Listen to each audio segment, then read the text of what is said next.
I'm Carl Azuz. Thank you for starting off your week with CNN 10. Going to work. On the first Friday of every month, the U.S. Bureau of Labor Statistics releases what's known as the Jobs Report. It's closely watched by economists, business leaders, investors, and politicians because the report gives a sense of how the U.S. economy is doing. For the month of October, whose jobs information came out last Friday, the government says the U.S. economy added 250,000 jobs, better than what analysts and economists expected. Most of the new jobs were in the fields of healthcare, manufacturing, construction, as well as transportation and warehousing. The unemployment rate is a percentage of the U.S. workforce that doesn't have a job. The report says it stayed the same in October as it did in September at 3.7%. That's the lowest it's been in 49 years, which is good news for workers and the economy. The report also found that average wages increased. That's significant because while the number of jobs has been growing for years now, wages have been a sticking point because they haven't kept pace. In October, though, the Labor Department says wages grew by 3.1%. That's their fastest pace in 9 years. With the U.S. midterm elections set for Tuesday, President Donald Trump, a Republican, called the jobs report incredible and said Americans should keep it going by voting for Republicans. Senator Chuck Schumer, a Democrat, said the numbers will mean little when average Americans see their health care costs go up because of Republican actions, so he wants people to vote for Democrats. Regardless of where folks stand politically, one interesting side effect of strong jobs growth is the challenge it creates for companies to get people to work for them. Consider what retailers are doing to attract seasonal or temporary workers with Christmas less than 2 months away.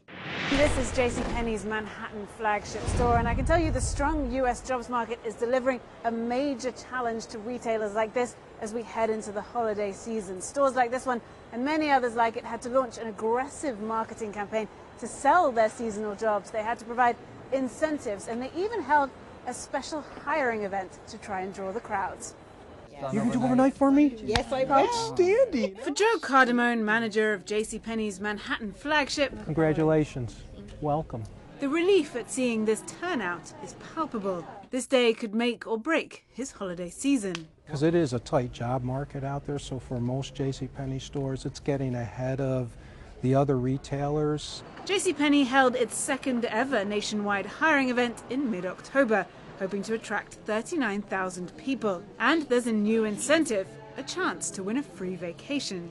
It's a dogfight out there, and I think whatever incentive you can give a new associate to stay around with you will always help.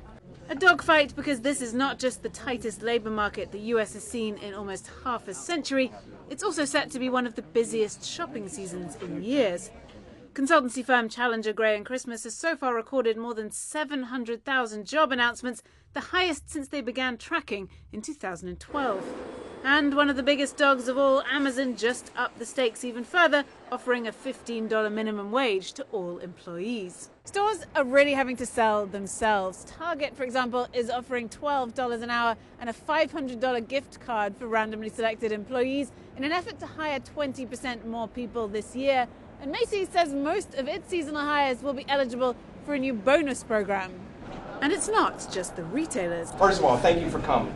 Shipping giant UPS has rebranded its seasonal hiring event Brown Friday, promising the chance of a permanent career. We started planning for holiday season 2018 the day after holiday season 2017. We certainly anticipated that the unemployment rate was likely to go down and it was going to be even more competitive. So I'm going to ask you 4 questions. Another hiring trick is to target existing customers. 57-year-old Maritza Viruet found out JCPenney was hiring from a notice on her receipt. Well, I shop here frequently. Now for the holidays, I can stop in and spend my money here too at the same time.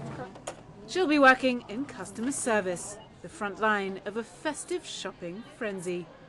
Well, frenzy is the word. Consumer confidence is also at an 18-year high in the US, so people are going to be doing more shopping this holiday season. Stores like this simply can't afford not to have enough people in place to sell all of that Christmas merchandise. And the pressure isn't letting up. Amazon's $15 an hour minimum wage came into effect this week. Now, JCPenney wouldn't tell us if they're spending any more paying their seasonal associates more this year, but UPS did tell me that they are looking at raising their starting wages in markets where the unemployment rate is lower than the national average. So the latest jobs report, good news for employees, but a major challenge for employers. 10-second trivia.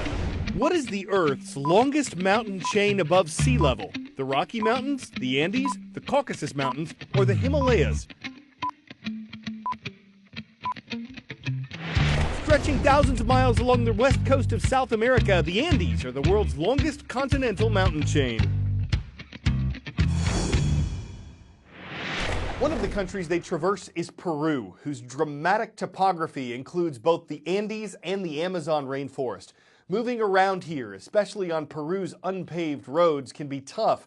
And though the nation's economy has improved in recent years, almost a third of its people still live in poverty.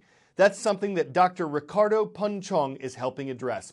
He's a CNN hero, one of the top 10 CNN heroes of the year. You can vote for your favorite at cnnheroes.com. And you can see what Dr. Punchong has done right now. When the kids of our countryside have a serious medical condition, they have to come here to start their medical treatment. We have people that come far from Lima. The journey is very difficult.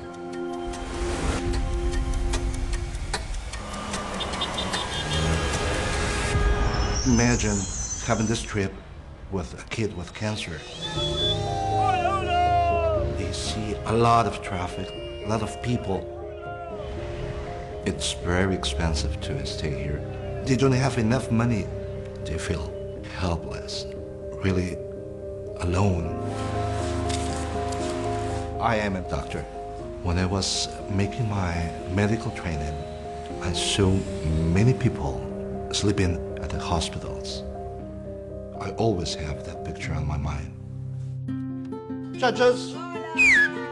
I decided to open a free shelter to help sick kids and their moms to continue their treatments. Hola.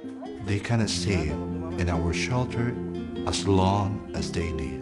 Eso. The shelter gives families a place to sleep, food to eat, and a lot of loves. I want them to use their imagination to play, to jump, to sing, and feel that we are alive. I just want to make them laugh, and I want these kids to enjoy life, because life is very beautiful. We make sure that the kids get to their medical appointments. Mi hija María tiene leucemia. Los doctores querían que María se quede un año acá en Lima para su tratamiento.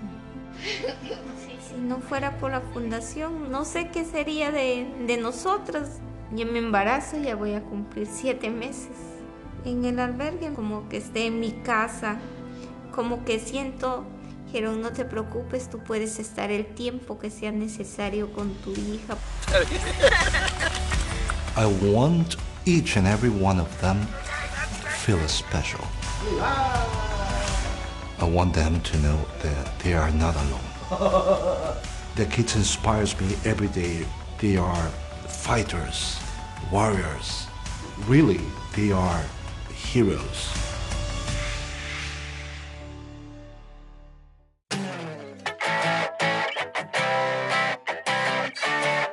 You're likely to spot a striking-looking mandarin duck in Eastern Asia or some parts of Europe. You're not likely to see one in New York City's Central Park. But that's where this one is, swimming peacefully alongside more commonplace ducks and captivating New Yorkers. It's not from a zoo, according to a ranger with the city's Parks Department. He says it was most likely kept as a pet, and as long as it's able to eat and fly, they're just going to let it be. After all, if it looks like a duck, swims like a duck, and quacks like a duck, you don't need to canvass back and forth, wandering and whistling in hopes of spotting an uncommon duck to fit the bill. You can just call on the one who's Mandarin Central Park, and if he doesn't duck the responsibility, he may just start a dynasty. I'm Carl Azuz, quacking duck puns for CNN.